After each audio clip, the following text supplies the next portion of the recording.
Hello friends, જય શ્રી કૃષ્ણ, જય મહાદેવ, જય અંબે. આજની આપણી રેસીપી શ્રાવણ મહિના નિમિત્તે છે ફરાળી રેસીપી. તો આપણે ખાંડવી તો બહુ બધી ટાઈપની બનાવી છે, પણ આજે આપણે બનાવવા જઈ રહ્યા છે ખાંડવી, તે બી ફરાળી. તો જે એ બનવા જઈ રહી છે પીનટજી ઓઇલમાં. આ ખૂબ જ સરસ ઓઇલ આવે છે અને મારી બધી જ રેસીપી અને વિડીયો શૂટ હું કરું છું ત્યારે જે ઓઇલ વાપરું છે તે પીનટજી ઓઇલનું હોય છે. એ સરસ મગફળીના દાણામાંથી બનાવવામાં આવે છે. તો જરૂરથી ટ્રાય કરજો. અને આ રેસીપી તમારે જોવાની છે મારી YouTube channel the Kitty Diaries by Nikita. Subscribe, like, bell icon દબાવવાનું ભૂલતા નહીં. ફરાળી ખાંડવી બનાવવા માટેનો સામગ્રી આપણે જોઈ લઈએ. તો સૌપ્રથમ આપણે લીધો છે 1 વાટકી ફરાળી લોટ, 1 વાટકી દહીં, મરચાં અને આદુની પેસ્ટ, વઘાર માટે કડી લીમડો, જીરું અને તલ, અને વઘાર જશે આપણા પીનટજી ઓઇલમાં. પીનટજી ઓઇલ રાજકોટનું છે અને એ સારા મગફળીના દાણા જેને 11 સ્ટેજમાં શોર્ટિંગ કર્યું હોય એમાંથી આ ઓઇલ બનાવવામાં આવે છે. તો તમે જરૂરથી ટ્રાય કરજો. ત્યારબાદ એક વાટકી દહીં, 1 વાટકી ફરાળી લોટની સામે આપણે 2 વાટકી પાણી નાખશું. તો ચાલો, અને સ્વાદ અનુસાર સિંધવ મીઠું. હવે આપણે એક બાઉલ લઈ લીધું છે, એની અંદર આપણે આપણો લોટ નાખી દઈશું, જે મેં 1 વાટકી લીધો છે. ત્યારબાદ એની અંદર જશે આપણે 1 વાટકી દહીં. આની અંદર તમારે માપનું ખાસ ધ્યાન રાખવાનું છે. હવે એને પહેલાં સરખી રીતે આપણે મિક્સ કરી લઈશું. ત્યારબાદ એ જ વાડકીનો માપ લઈને આપણે, તમે જોઈ શકશો, જે વાડકીનો લોટ લીધો છે, જે વાડકીથી દહીં લીધું છે, એ જ વાડકીના માપથી 2 વાડકી આપણે પાણી લેશું. હવે એને સરખું આ રીતે મિક્સ કરી દેશું. તમારે એને સરખી રીતે મિક્સ કરવાનું છે કે એમાં કોઈ ગાંઠા કે લમ્સ ના પડે. હવે આ બેટરની અંદર આપણે ટેસ્ટને અકોર્ડિંગ સિંધવ મીઠું નાખશું. ત્યારબાદ આપણી મરચાં આદુની પેસ્ટ એ બી ટેસ્ટને અકોર્ડિંગ નાખવાનું છે.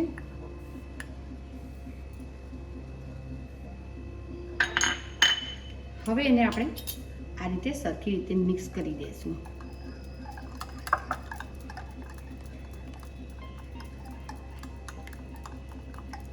આપણે જે બેટર રાખવાનું છે ખાંડવીનું, તે આ રીતનું આપણે હોવું જોઈએ. એટલે તમારે પરફેક્ટ માપનું બેલેન્સ કરવાનું છે.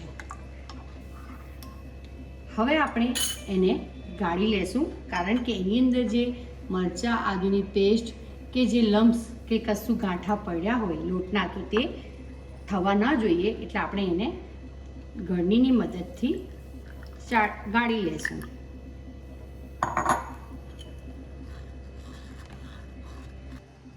આપણી ફરાળી ખાંડવી માટે મેં બીજી તરફ આ રીતનું આપણે જે પાતરા મુઠિયા માટે આધણ મૂકતા હોય તે મૂકી દીધું છે. તે તમે જોઈ શકશો ખૂબ ગરમ અને સરસ થઈ ગયું છે. તો હવે આપણે એને આ રીતે એની પ્લેટ પણ આપણે થોડી વરાળ કરી દીધી છે. એમાં ફરાળી ખાંડવી બનાવવા માટેનું બેટર આપણું રેડી થઈ ગયું છે. અને આપણે જે ઈદડાની ડીશ હોય છે તેના માટેનું આપણે આધણ મૂકી દીધું છે. તો આપણી જે ઈદડાની પ્લેટ હોય છે, જેમાં આપણે ઈદડા બનાવતા હોય, એને આ રીતે પીનટથી ઓઇલથી પહેલાં ગ્રીસ કરી દઈશું.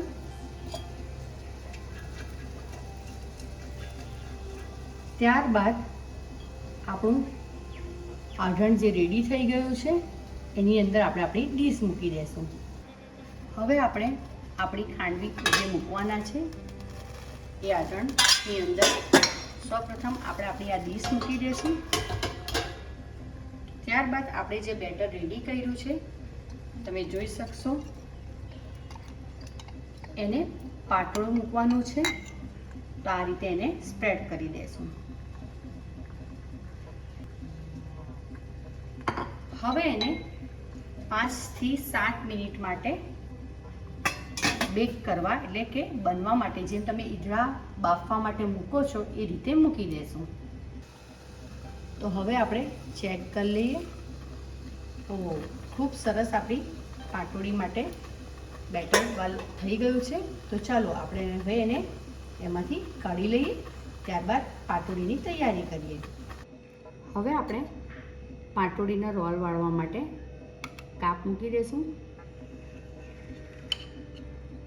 બહાર કાઢ્યા પછી આપણે એને એટલીસ્ટ 5 મિનિટ બહાર ઠંડી પડવાની છે, ત્યારબાદ કાપ મૂકવાનો છે.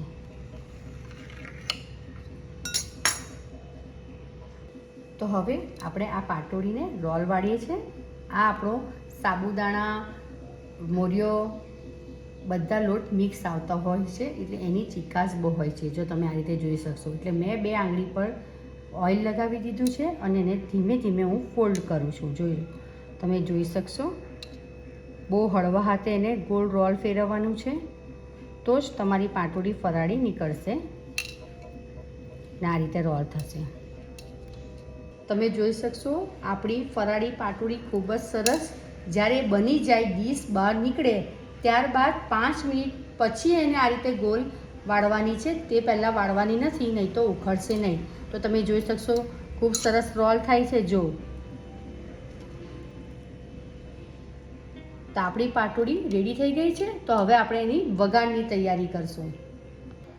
હવે આપણી પાટોડી માટે આપણે પેણી ગરમ કરવા મૂકી દીધી છે. તો હવે એને વઘારની તૈયારી કરીએ છીએ. તો આપણી પેણી ગરમ થઈ ગઈ છે. તો આપણે નાખશું પીનટ ઓઇલ.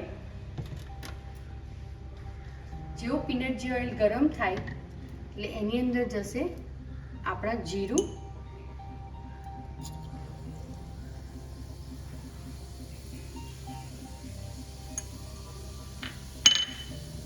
કડી લીમડો,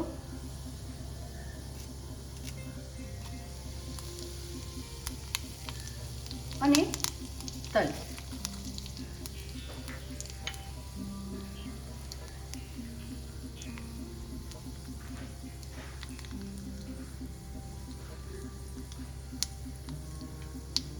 હવે આપણો વઘાર થઈ ગયો છે. તો આપણે આપણી ફરાળી પાટોડી ઉપર નાખી દઈશું. સરસ મજાનો વઘાર.